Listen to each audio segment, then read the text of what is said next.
Primeiro eu quero agradecer ao Lourenço Mami e à Regina Teixeira de Barros para vir do Rio aqui primeiro ver a exposição, né? E ter a honra aqui de participar dessa mesa com o Antônio Maluf, fazer algumas considerações sobre a relação entre arte concreta e desenho industrial. Eu vou começar tomando uma questão mais atrás sobre o que faz surgir o problema do desenho industrial, que é a passagem do artesanato para a indústria e a ruptura da totalidade do estilo, a tentativa de unificar novamente a produção dos artefatos humanos e do ambiente da vida humana vinculados à indústria. E eu mencionaria, por exemplo, no caso inglês, de como isso se dá a partir de 1830, com um movimento encabeçado pelo arquiteto Pudin contra a decadência do gosto e que envolveu outros críticos intelectuais e gerou a criação de revistas, livros, a reforma do ensino de ofícios e até a constituição da coleção que deu origem ao Victorian Albert Museum. Mais tarde, na década de 1850, há um trabalho do John Ruskin e do William Morris tentando incorporar a criatividade ao trabalho dos operários e fez surgir o movimento de artes e ofícios. No caso alemão, já na virada do século XIX para o XX, essa reação contra a degradação dos artefatos deu origem a escolas, a um movimento de reforma do ensino que gerou algumas escolas no início do século XX, a Deutsche Werk, depois a Bauhaus e depois a Escola de Ulm. Por que eu estou fazendo essa introdução? Porque me parece que no caso brasileiro, o momento dessa reação à degradação do estilo é nos anos 50, a partir da ação concreta. Isso pode ser questionado. A história do desenho industrial, tal como ela vem sendo construída no Brasil hoje, recentemente ela gosta de ficar recuperando pioneiros, experiências anteriores. E com certeza é preciso retomar algumas experiências anteriores à década de 1950.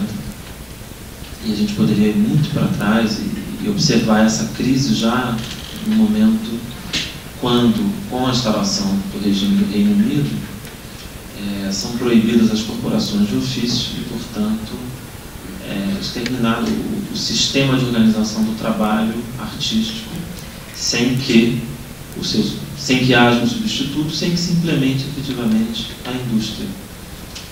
Algo que pode ser percebido no projeto da Missão Artística Francesa de constituir uma escola real de ciências, artes e ofícios, já percebendo o impasse causado pelo fim das corporações e a necessidade de pensar os ofícios mecânicos à luz da industrialização em curso. Projeto que não vingou, a gente sabe que o que foi implantado foi uma academia de belas artes. Academia essa que teve inúmeros projetos, eu posso citar um, do Manuel de Araújo de Porto Alegre, de meados do século XIX, tentando implementar o curso de artes e ofícios, ou então os liceus de artes e ofícios tão importantes do Rio, de São Paulo, que tentavam articular essa produção artesanal com vistas à construção das cidades, dos edifícios. Nessa esteira, seria possível falar da experiência, da tentativa lá do Eliseu Visconti de expandir a sua experimentação para a produção dos artefatos, ou então já sob o impulso modernista, seja de artistas como de Cavalcante, ou arquitetos como Warchavchik e Nulev, de aplicar os princípios da arte moderna em todos os artefatos, e não somente em pinturas, esculturas e edifícios. Com certeza existem vários pioneiros nesse sentido, e essas experiências elas têm uma validade, cada uma ao seu modo, mas acho que um traço que as caracteriza é o seu isolamento. Elas dependem de uma circunstância particular ou do interesse de cada um desses indivíduos, além de não estarem necessariamente vinculadas ao processo de industrialização, nem necessariamente tendo uma consciência crítica de tudo que implica o desenho industrial, seja o desenho de produto ou a programação visual. Nesse sentido, me parece que os anos 50 são sim esse marco de ruptura, porque existem alguns fatores que mudam e que rompem com o isolamento e a esporadicidade dessas experiências. Eu diria que é mesmo uma conjuntura sociocultural. Aí a necessidade de industrialização da economia brasileira a partir da Segunda Guerra, que força tanto o desenvolvimento da indústria, mas que permite também uma discussão sobre o desenho industrial como um fator de desenvolvimento dessa indústria em implantação. E até, retomando o que foi característico do caso alemão, o desenho industrial e a industrialização como fatores de afirmação da cultura nacional. O que é interessante se nós pensarmos que o concretismo todo do desenho industrial que se segue não tem claramente uma feição nacionalista, como o do modernismo anterior. Além disso, acho que um outro fator é exatamente a arte concreta. Esse sentimento de corte, de mudança, de alteração com o regime precedente, uma visada no futuro, ele encontrou na forma concreta, nos princípios, sobretudo, da arte concreta, esse momento de renovação, de ruptura, como diz o manifesto, de implementação de uma nova ordem. Conjuntura social e princípios que encontraram, me parece, um outro fator exatamente nos múltiplos talentos que emergiram nesse movimento, seja em São Paulo, seja no Rio. Antônio Maluf, o Alexandre Voller, o Maurício Nogueira Lima, Geraldo de Barros e tantos outros nomes que nós poderíamos citar.